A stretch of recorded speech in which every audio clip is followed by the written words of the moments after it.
The Champions League semi-final is here. Arsenal versus PSG.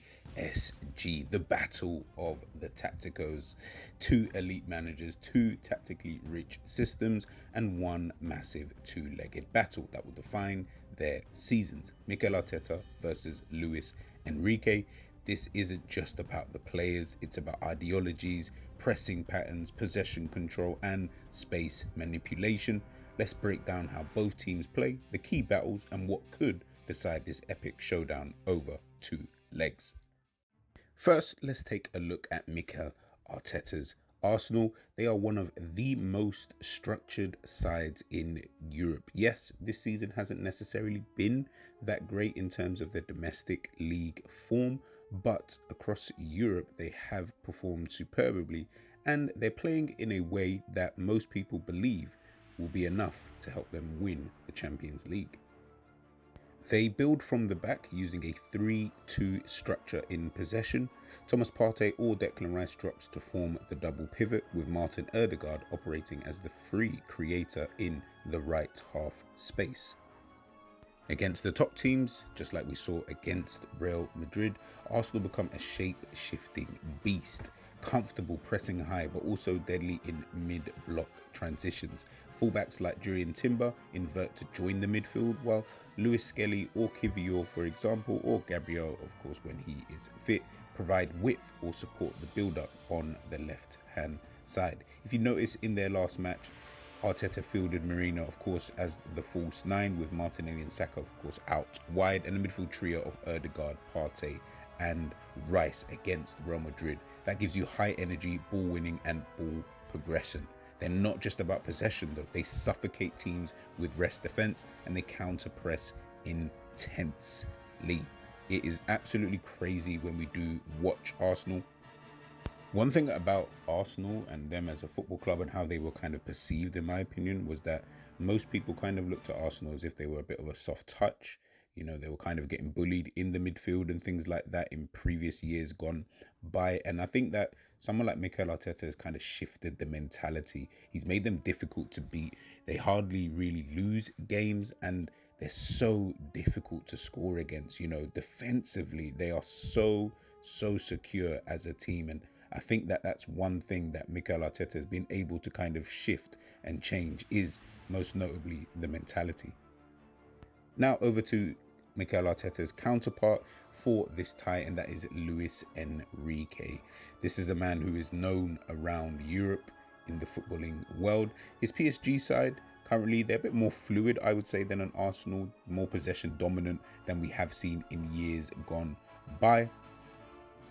Now, Luis Enrique, he's kind of moved away from that heavy individual reliance that we used to see on players like Messi, Neymar, Mbappe, Ibrahimovic, Verratti, etc., etc. They've had such an absolute cohort of players throughout the years, and it hasn't really helped them in the Champions League. Of course, they did get close once, getting to the final, losing out, but in a general sense, it really hasn't helped them in terms of trying to gain that European dominance that they've always needed. And I think just around Europe, when you look at football, when you look at these kind of things, you do need a collective, you do need a team. And I believe that under PSG and under, Luis Enrique, they've finally got that with the players that they've currently got. Whether they can win or not is, of course, a different question.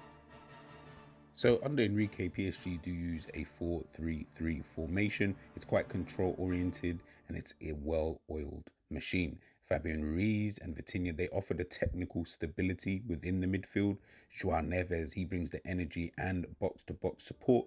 The wingers, Kvaratskhelia, Barcola, Dembele, they all operate as an absolute unit, and they all seem to be quite cohesive with each other, and also add in players like Desire Doué. So where will this tie be won or lost? Let's take a look at the key tactical battles between the two sides. So of course we have got the midfield battle. This is going to be absolutely excellent to watch. You've got the trio of Arsenal's Rice, Partey and Odegaard up against the trio of Ruiz, Neves and Vitinha. But let's take a look at Arsenal's midfield three. So first up, we have got Thomas Partey, who has been very good for Arsenal this season. As we know, he will be suspended for the first leg of this tie, but what he brings to this Arsenal side, he is the anchor. He brings that level of composure. He's got elite ball winning ability and positional discipline. He does shield the backline very well, and he can dictate tempo from deep. Not the best, I would say, but he is capable of doing so in this Mikel Arteta side, and he allows for other players to be able to push forward. Next up, we've got the 2 free kick specialist, that is Declan Rice, the engine in the Arsenal midfield. Rice covers ground like few others. He breaks up play really well, and he can drive with the ball quite well in that midfield area. His versatility lets him support both in defense and attack, and he offers that balance and physicality in transitions. And last but not least, we have got Martin Ødegaard, the captain, the creator. Ødegaard is Arsenal's playmaking heartbeat. He likes to find pockets of space, feeding killer passes, and he can press quite high. His technical brilliance and vision unlocks defenses.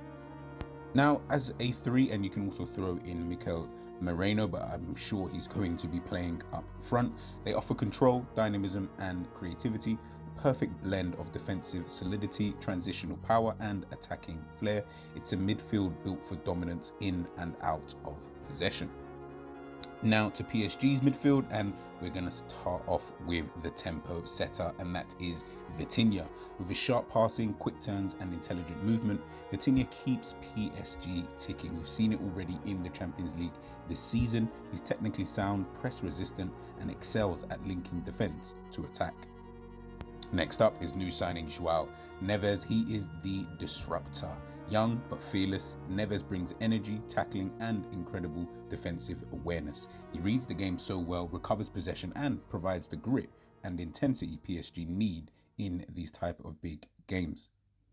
And last but not least, we have got Fabian Ruiz. He is the controller in the midfield, tall, composed, and left-footed.